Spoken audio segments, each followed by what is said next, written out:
Pagué la universidad de mi hermano, pero en mi graduación me humilló. El éxito no es para todos. Hay momentos en la vida que te marcan para siempre, momentos que dividen tu existencia en un antes y un después.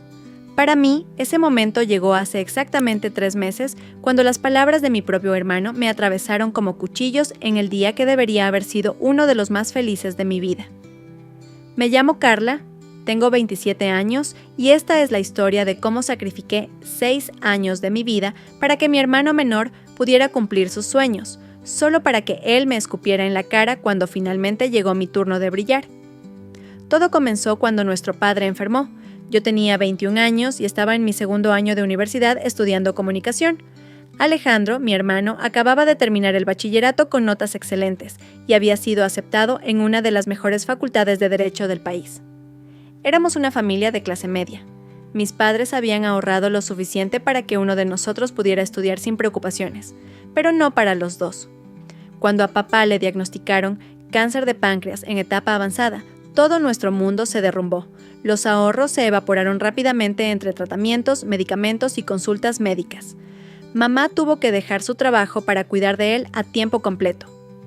De repente, la pregunta no era quién iría a la universidad, sino cómo sobreviviríamos el mes siguiente.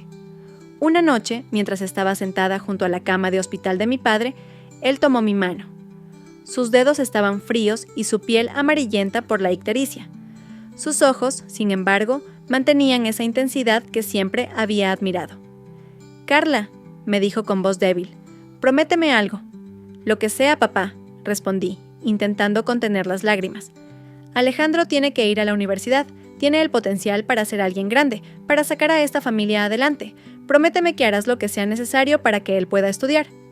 Miré a mi padre, el hombre que había trabajado 12 horas diarias durante toda su vida para darnos lo mejor, y no pude negarme. «Te lo prometo, papá». 3 semanas después, mi padre falleció. El día después del funeral, tomé una decisión que cambiaría el curso de mi vida. Dejé la universidad y conseguí 2 trabajos, uno como camarera en un café por las mañanas y otro como recepcionista en un hotel por las noches. Entre ambos apenas me quedaba tiempo para dormir, pero el dinero era suficiente para mantener a flote a nuestra familia y pagar la matrícula de Alejandro. Mi hermano siempre había sido el brillante, el que sacaba las mejores notas sin apenas esfuerzo, el favorito de los profesores, el orgullo de papá. Yo, en cambio, era la trabajadora, la que tenía que esforzarse el doble para conseguir la mitad. Pero nunca sentí celos. Al contrario, estaba orgullosa de él y creía firmemente que merecía esa oportunidad. Los primeros meses fueron los más duros. Recuerdo una noche en particular, después de un turno especialmente agotador en el hotel. Había llovido todo el día y mi paraguas se había roto camino al trabajo. Llegué a casa empapada, con los pies doloridos y un dolor de cabeza que amenazaba con partirme el cráneo en 2. Al entrar, encontré a Alejandro en el salón con 3 amigos, rodeados de botellas de cerveza vacías y cajas de pizza. «Carla», exclamó al verme, «¿puedes traernos más cervezas del refrigerador?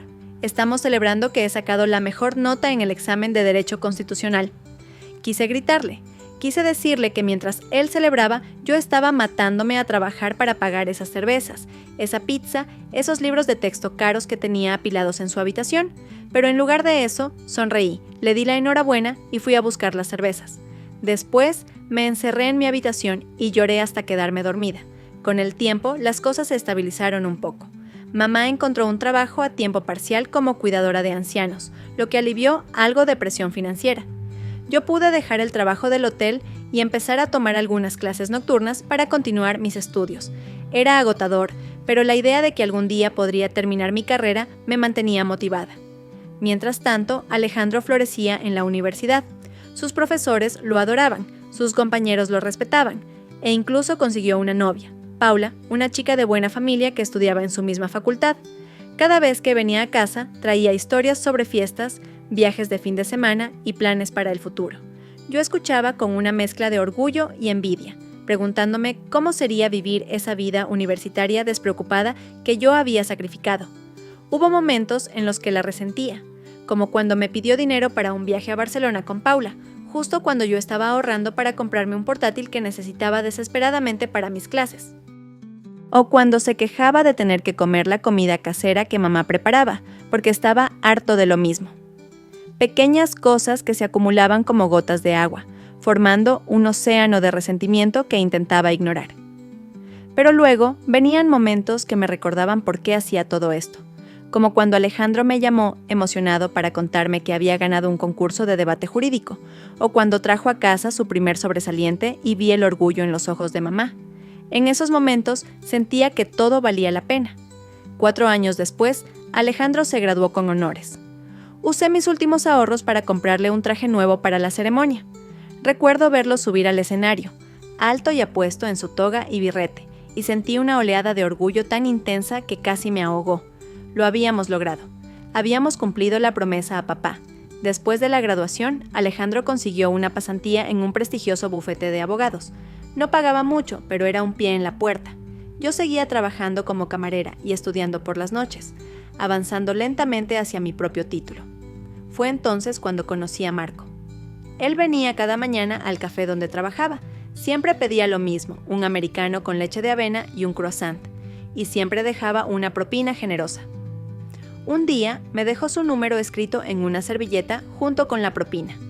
Por si algún día quieres tomar un café en lugar de servirlo, decía la nota. Marco era diferente a cualquier chico que hubiera conocido. Era amable, atento y, lo más importante, me escuchaba. Le conté sobre mi padre, sobre la promesa, sobre los sacrificios. Nunca me juzgó. En cambio, me animó a seguir estudiando. Incluso me ayudó a preparar algunos exámenes. Con su apoyo, finalmente pude matricularme a tiempo completo en la universidad. Tenía 25 años, significativamente mayor que la mayoría de mis compañeros, pero estaba determinada a terminar lo que había empezado años atrás. Los 2 años siguientes fueron un torbellino de clases, exámenes, trabajos y, por primera vez en mucho tiempo, algo de diversión. Marco me enseñó que estaba bien disfrutar de la vida, que no todo tenía que ser trabajo y sacrificio.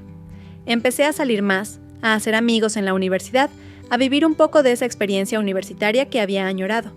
Alejandro, mientras tanto, ascendía rápidamente en su carrera. Pasó de pasante a asociado junior en tiempo récord. Se mudó a un apartamento en una zona elegante de la ciudad con Paula, quien ahora era su prometida. Venía a visitar a mamá de vez en cuando, siempre con regalos caros y historias sobre casos importantes en los que estaba trabajando.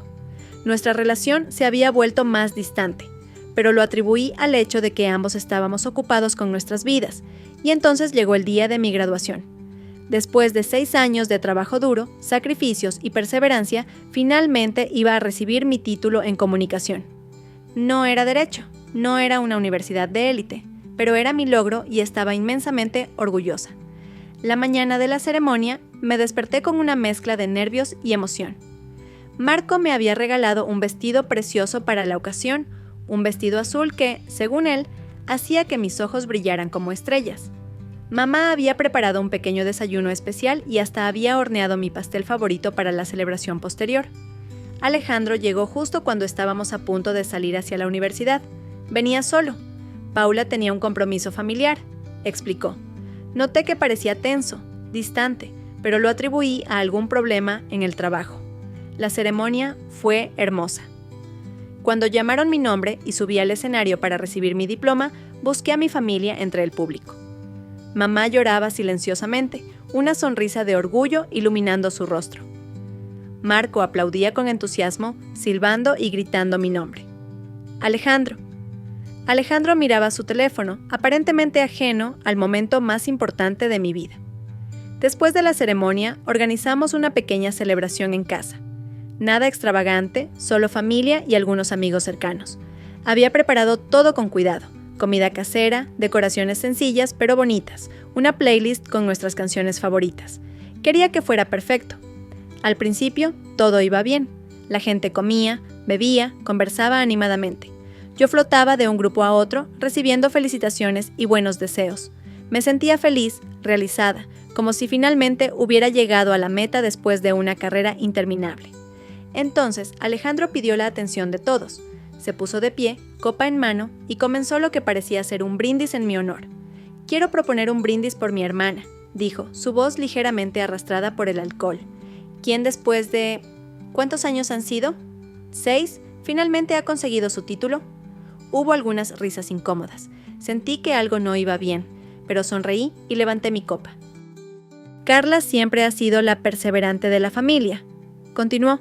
Mientras algunos nacemos con talento natural, otros tienen que esforzarse el doble para conseguir la mitad, y eso es admirable, supongo.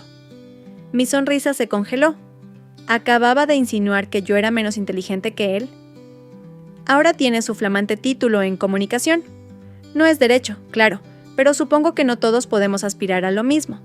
El éxito, después de todo, no es para todos. El silencio que siguió fue ensordecedor. Podía sentir todas las miradas sobre mí, algunas de lástima, otras de incomodidad. Marco dio un paso adelante, claramente molesto, pero lo detuve con un gesto. Esta era mi batalla. ¿Qué quieres decir exactamente, Alejandro?, pregunté, mi voz sorprendentemente firme a pesar del nudo en mi garganta. Él se encogió de hombros, tomando otro sorbo de su bebida. Solo digo la verdad. Algunos estamos destinados a grandes cosas. Otros hacen lo que pueden. Algo se rompió dentro de mí. 6 años de sacrificios, de noches sin dormir, de trabajar hasta el agotamiento. Todo para que mi hermano pudiera tener la educación que yo había pospuesto. Y ahora estaba allí, humillándome en mi propio día de graduación. ¿Sabes quién pagó tu educación, Alejandro?, pregunté, mi voz temblando ligeramente. ¿Sabes quién dejó la universidad para que tú pudieras ir? ¿Quién trabajó 2 turnos para pagar tu matrícula, tus libros, tu apartamento? Vi la confusión en su rostro, seguida rápidamente por una mezcla de vergüenza y desafío. Mamá y papá. Papá murió antes de que empezaras la universidad, lo interrumpí. Y el poco dinero que dejó se fue en pagar sus deudas médicas. Mamá apenas ganaba lo suficiente para mantener la casa. Yo pagué tu educación, Alejandro. Cada maldito centavo. El silencio se hizo aún más profundo. Podía ver a mamá en la esquina de la sala, pálida y con lágrimas en los ojos. Nunca le había contado toda la verdad. No quería que se sintiera culpable. No te creo, dijo finalmente Alejandro, pero su voz carecía de convicción.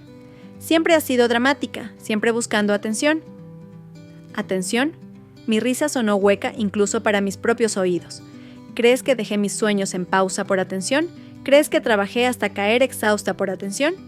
Le prometí a papá en su lecho de muerte que me aseguraría de que terminaras la universidad y cumplí esa promesa a costa de mi propia vida. Saqué mi teléfono y busqué en mi aplicación bancaria. Luego se lo pasé. Mira los pagos. Cada semestre, durante 4 años. Mira la fuente, mi cuenta. No la de mamá, no un seguro, no un préstamo estudiantil. Mi cuenta. Alejandro miró la pantalla, su rostro perdiendo color con cada deslizamiento. Finalmente, me devolvió el teléfono sin decir palabra. No te estoy pidiendo que me lo agradezcas. Continué, sintiendo cómo las lágrimas comenzaban a rodar por mis mejillas. Lo hice porque amaba a papá y te amo a ti. Pero no te atrevas a pararte en mi graduación, en mi día y menospreciar mis logros.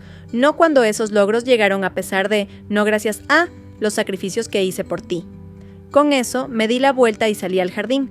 Necesitaba aire, necesitaba espacio, necesitaba procesar lo que acababa de suceder. Marco me siguió, pero respetó mi silencio, simplemente sentándose a mi lado y tomando mi mano. Minutos después, mamá salió también. Se sentó al otro lado y me abrazó fuertemente. No lo sabía, susurró. No sabía cuánto había sacrificado. Lo siento tanto, mi niña. No es tu culpa, mamá, respondí, apoyando mi cabeza en su hombro como cuando era pequeña. Hice lo que tenía que hacer. La fiesta terminó poco después. Los invitados se fueron uno a uno, murmurando disculpas incómodas y felicitaciones apresuradas. Alejandro se fue sin despedirse, dejando tras de sí un silencio pesado y una sensación de traición que parecía impregnar cada rincón de la casa. Esa noche, acostada en mi cama con Marco a mi lado, intenté procesar todo lo que había sucedido. ¿Cómo podía mi propio hermano, la persona por la que había sacrificado tanto, tratarme con tal desprecio? ¿Había sido siempre así y yo había estado demasiado ciega para verlo? ¿O el éxito y el dinero lo habían cambiado tanto? No es justo, murmuré en la oscuridad. ¿Sacrifiqué tanto por él? Marco me abrazó más fuerte. No es justo, pero dice más de él que de ti. Tú eres increíble, Carla. Lo que hiciste por tu hermano, por tu familia, eso muestra quién eres realmente, y nada de lo que él diga puede cambiar eso. Sus palabras fueron un bálsamo, pero la herida seguía abierta, sangrante. Esa noche apenas dormí, repasando una y otra vez los eventos del día, preguntándome si había algo que pudiera haber hecho diferente. A la mañana siguiente, desperté con una determinación que no había sentido en mucho tiempo. No iba a permitir que las palabras crueles de Alejandro definieran mi día, mi logro, mi vida. Había trabajado demasiado duro para llegar hasta aquí. Me levanté, me duché y me vestí con cuidado. Hoy era el primer día del resto de mi vida y lo iba a vivir en mis propios términos. Marco y yo desayunamos juntos, hablando sobre el futuro, sobre posibles trabajos, sobre el apartamento que estábamos pensando alquilar juntos. Era extraño y emocionante pensar en un futuro donde mis decisiones no estuvieran dictadas por las necesidades de otros, sino por mis propios deseos y ambiciones. Estábamos a punto de salir cuando sonó el timbre. Al abrir la puerta, me encontré cara a cara con Alejandro. Se veía terrible, con ojeras profundas y la ropa arrugada, como si hubiera pasado la noche en vela. ¿Podemos hablar?, preguntó, su voz apenas un susurro. Miré a Marco, quien asintió y murmuró algo sobre esperarme en el coche. Dejé entrar a Alejandro y nos sentamos en la sala, el mismo lugar donde horas antes me había humillado frente a todos. Hubo un largo silencio incómodo. Finalmente, Alejandro habló. «Lo siento», dijo, su voz quebrada. «Lo que dije ayer no tengo excusa. Estaba borracho, estaba celoso, no sé qué estaba pensando». «¿Celoso?», repetí, incrédula. «¿De qué podrías estar celoso tú?». Alejandro suspiró profundamente. «De ti, de tu fuerza, de tu determinación, de cómo todos te miraban ayer con tanto orgullo y admiración, de cómo mamá lloraba de felicidad cuando recibiste tu diploma, de cómo Marco te mira como si fueras la persona más increíble del mundo». Me quedé sin palabras. Mi hermano, el exitoso abogado, celoso de mí. «Siempre has sido la fuerte», continuó, «la que mantiene a la familia unida, la que se sacrifica sin quejas. Yo no soy así, soy egoísta, siempre lo he sido, y ayer verte triunfar a pesar de todo lo que has pasado, a pesar de mí, me hizo sentir pequeño, insignificante». «Eso no justifica lo que dijiste», respondí, mi voz más suave de lo que esperaba. «Lo sé», asintió, «nada lo justifica, y entenderé si no quieres volver a hablarme, pero necesitaba que supieras que lo siento, y que estoy orgulloso de ti, siempre lo he estado, aunque no haya sabido demostrarlo». Miré a mi hermano, realmente lo miré. Vi al niño que solía seguirme a todas partes, al adolescente que me pedía ayuda con sus tareas, al joven que me abrazó en el funeral de papá, y también vi al hombre en el que se había convertido, con sus defectos y sus virtudes. «Va a tomar tiempo», dije finalmente. «No puedo fingir que lo de ayer no pasó, que no dolió, pero eres mi hermano, y a pesar de todo, te quiero». Alejandro asintió, lágrimas rodando por sus mejillas. «Te lo compensaré», prometió. «No sé cómo, pero encontraré la manera». No respondí. No había nada más que decir en ese momento. Nos despedimos con un abrazo incómodo y lo vi alejarse en su coche, preguntándome si nuestra relación podría alguna vez recuperarse completamente. Marco me esperaba, paciente como siempre. «¿Todo bien?», preguntó cuando me subí al coche. «No lo sé», respondí honestamente, «pero creo que algún día lo estará». Han pasado 3 meses desde entonces. Conseguí un trabajo en una agencia de publicidad. Nada extraordinario, pero es un comienzo. Marco y yo nos mudamos juntos a un pequeño apartamento cerca de mi trabajo.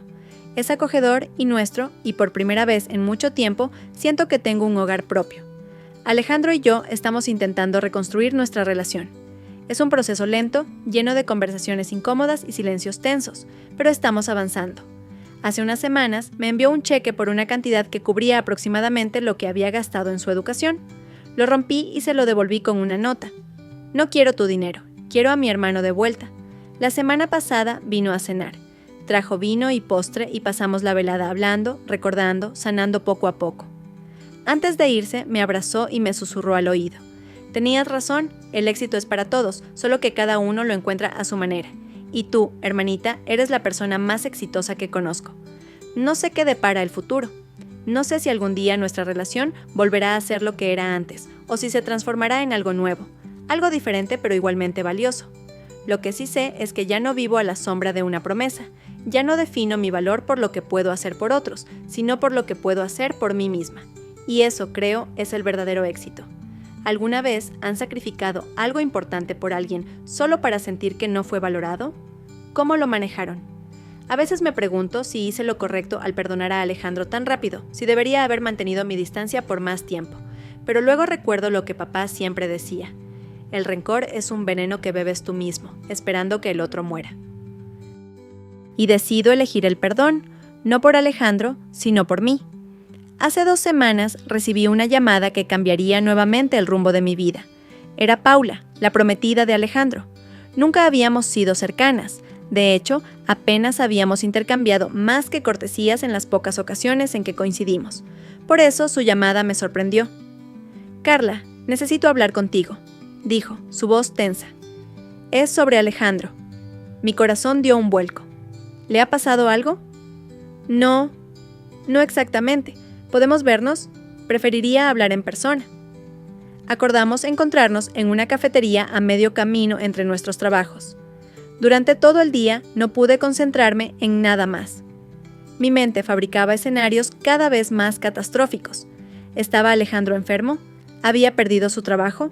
¿Habían terminado su relación? Cuando llegué a la cafetería, Paula ya estaba allí, sentada en una mesa del fondo, removiendo nerviosamente su café.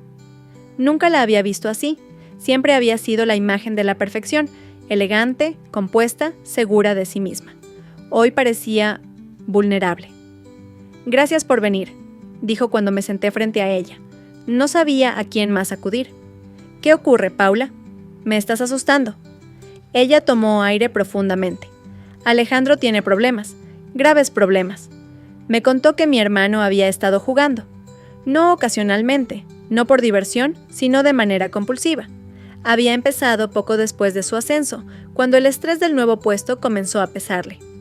Al principio eran apuestas pequeñas, partidas de póker con colegas. Luego pasó a los casinos, a las apuestas deportivas online, a cualquier cosa que le diera ese subidón de adrenalina que necesitaba. «Ha perdido mucho dinero, Carla», dijo Paula, su voz apenas un susurro, «más del que puede permitirse perder. Está endeudado hasta el cuello». «¿Cuánto?», pregunté, sintiendo un nudo en el estómago. «Casi 50,000 euros». La cifra me dejó sin aliento. Era una cantidad astronómica, especialmente considerando que Alejandro ganaba bien en su trabajo. «¿Por qué me cuentas esto?», pregunté, aunque ya intuía la respuesta. «Porque está a punto de perderlo todo. El bufete ha descubierto que ha estado malversando fondos de clientes para cubrir sus deudas. Le han dado un ultimátum: devolver el dinero en 1 semana o enfrentarse a cargos criminales». Me quedé helada. Mi hermano, el brillante abogado, el orgullo de la familia, había caído tan bajo como para robar a sus propios clientes. «¿Y qué esperas que haga yo?», pregunté, aunque ya sabía la respuesta. Paula tuvo la decencia de parecer avergonzada. «Sé que es mucho pedir, especialmente después de todo lo que ya has hecho por él. Pero Alejandro mencionó que rompiste el cheque que te envió. Ese dinero podría ayudar a cubrir parte de la deuda». Sentí una mezcla de rabia, incredulidad y, sorprendentemente, una pizca de lástima. «¿Me estás pidiendo que le dé dinero que no tengo para salvar a mi hermano de las consecuencias de sus propias acciones, después de cómo me trató?» «No te lo pediría si hubiera otra opción», respondió, lágrimas formándose en sus ojos. «He vendido mis joyas, he pedido préstamos a mis padres, he hipotecado el apartamento. Pero no es suficiente. ¿Y si Alejandro va a la cárcel?». No terminó la frase, pero no hacía falta.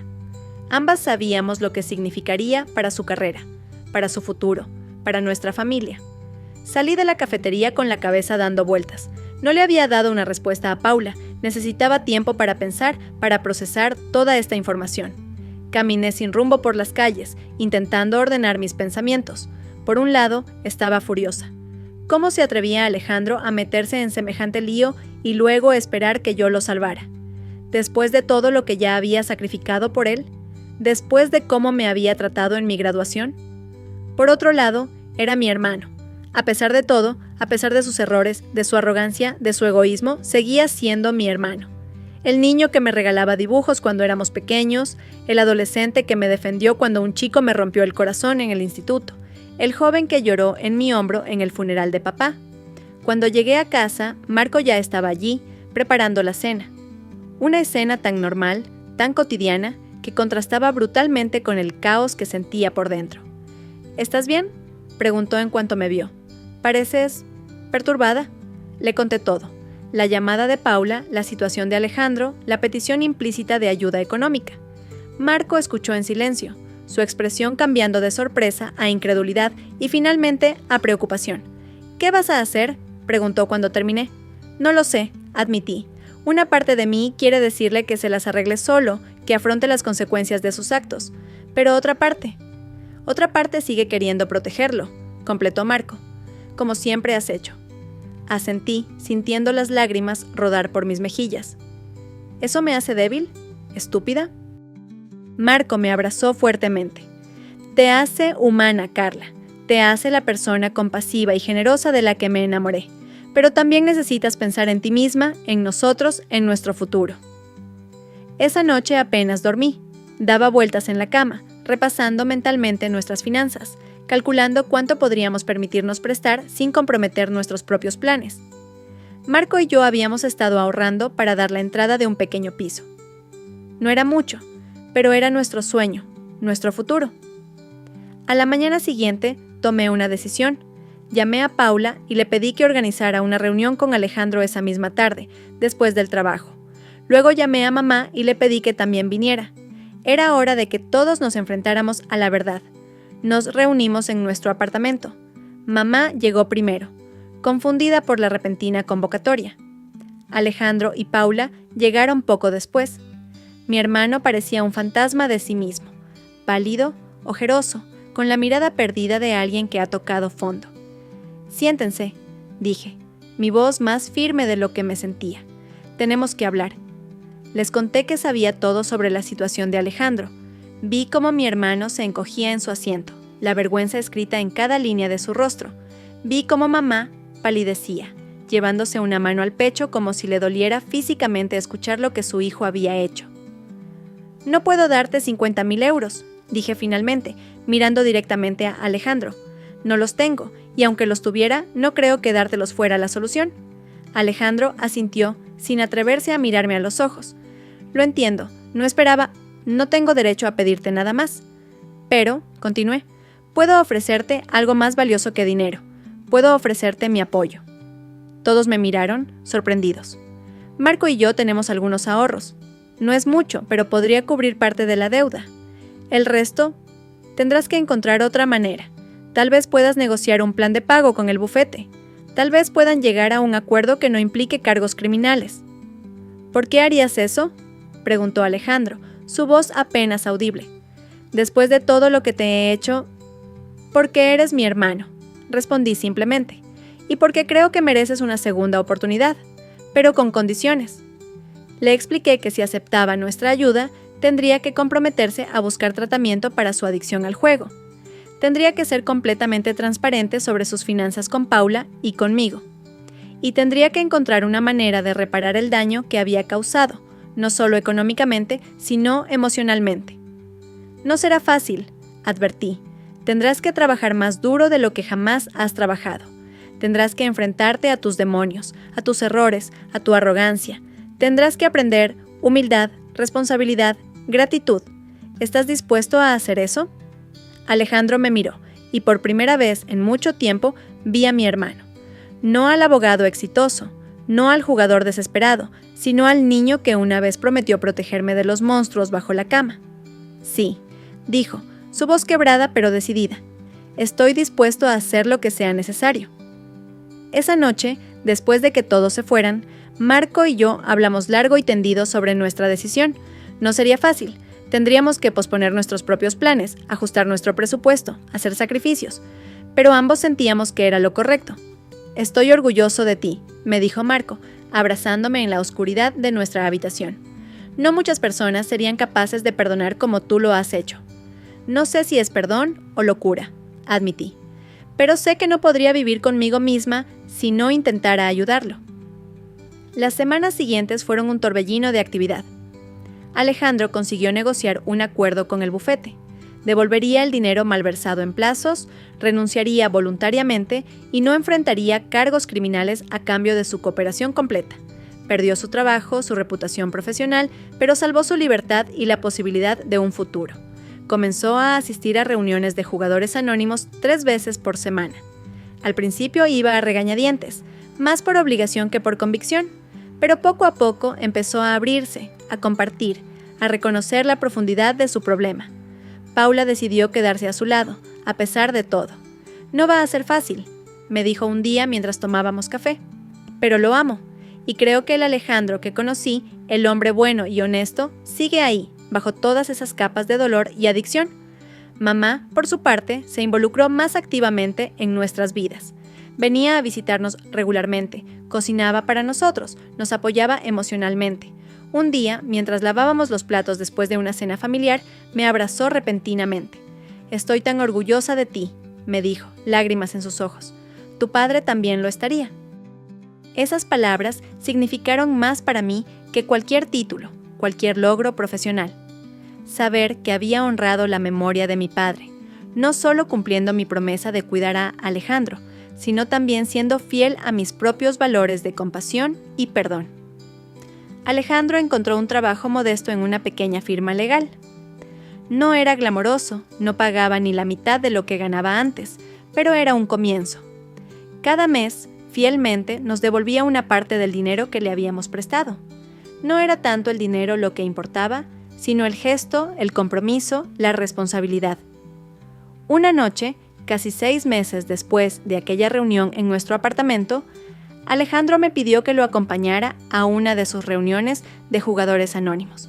Era la primera vez que me invitaba a ese espacio tan íntimo y vulnerable. «Hoy es un día especial», me explicó. «Recibo mi medalla de 6 meses de sobriedad y quiero que estés allí». La reunión fue una experiencia poderosa. Escuché historias de personas que habían perdido todo por el juego.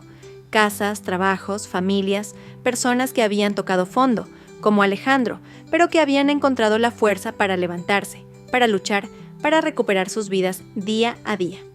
Cuando llamaron a Alejandro para recibir su medalla, se puso de pie, visiblemente emocionado. «Mi nombre es Alejandro y soy ludópata», comenzó, su voz firme a pesar de la emoción. «Hace 6 meses estaba a punto de perderlo todo. Mi trabajo, mi libertad, mi prometida, mi familia. Había traicionado la confianza de todos los que me importaban. Había olvidado quién era, quién quería ser». Hizo una pausa, sus ojos buscándome entre el público. «Pero tuve suerte. Tuve a alguien que creyó en mí cuando yo no creía en mí mismo. Alguien que me ofreció una segunda oportunidad que no merecía. Mi hermana, Carla». Las lágrimas corrían libremente por mis mejillas mientras Alejandro continuaba su testimonio, hablando de su lucha diaria contra la adicción, de los momentos de debilidad, de las pequeñas victorias. Hablando de gratitud, de humildad, de esperanza. Después de la reunión, caminamos juntos bajo la luz de la luna. Había una paz entre nosotros que no había sentido en mucho tiempo, quizás nunca. «Gracias», dijo simplemente Alejandro, «por no rendirte conmigo». «Somos familia», respondí, «en lo bueno y en lo malo». Hoy, un año después de mi graduación, miro atrás y apenas reconozco mi vida. Tantas cosas han cambiado, tanto dolor ha sido procesado, tantas lecciones aprendidas. Marco y yo finalmente pudimos dar la entrada para nuestro pequeño piso. Es modesto, pero es nuestro, lleno de luz y de posibilidades. Mi trabajo en la agencia de publicidad va bien. Recientemente me ascendieron a coordinadora de cuentas. No es el trabajo de mis sueños, pero me da satisfacción y estabilidad. Alejandro sigue luchando día a día contra su adicción. Ha tenido recaídas, momentos de debilidad, pero siempre encuentra la fuerza para volver al camino. Paula y él pospusieron su boda. Ambos acordaron que necesitaban tiempo para sanar, para reconstruir su relación sobre bases más sólidas. Mamá parece más joven, más ligera, como si un peso hubiera sido levantado de sus hombros. «Mis hijos están bien», dice a menudo. Eso es todo lo que una madre puede pedir. En cuanto a mí, estoy aprendiendo a encontrar un equilibrio, a dar sin vaciarme, a amar sin perderme, a perdonar sin olvidar. Estoy aprendiendo que el verdadero éxito no se mide en títulos o salarios, sino en la capacidad de mantener tu humanidad en un mundo que constantemente intenta arrebatártela. A veces, en las noches tranquilas, cuando Marco duerme a mi lado y la ciudad se silencia, pienso en mi padre. Me pregunto si estaría orgulloso de las decisiones que he tomado, de la mujer en la que me he convertido. Y en el silencio de esos momentos, Casi puedo sentir su presencia, su aprobación, su amor. El camino no ha sido fácil. Ha habido lágrimas, gritos, noches de insomnio, días de duda, pero también ha habido risas, abrazos, momentos de conexión tan profunda que parecen trascender el tiempo y el espacio. Y si me preguntan si volvería a hacerlo todo de nuevo, si volvería a sacrificarme por mi hermano, a perdonarlo, a creer en él cuando nadie más lo hacía, mi respuesta sería un sí rotundo. No porque sea una santa o una mártir, sino porque he aprendido que el amor verdadero, el amor que perdura, no es el que nunca falla, sino el que siempre intenta una vez más. Así que aquí estoy, Carla, 28 años, con cicatrices que cuentan historias de dolor y superación. No sé qué me depara el futuro, qué nuevos desafíos tendré que enfrentar, pero sé que ya no camino sola. Tengo a Marco, a mi familia y lo más importante, me tengo a mí misma. Y por ahora, eso es más que suficiente.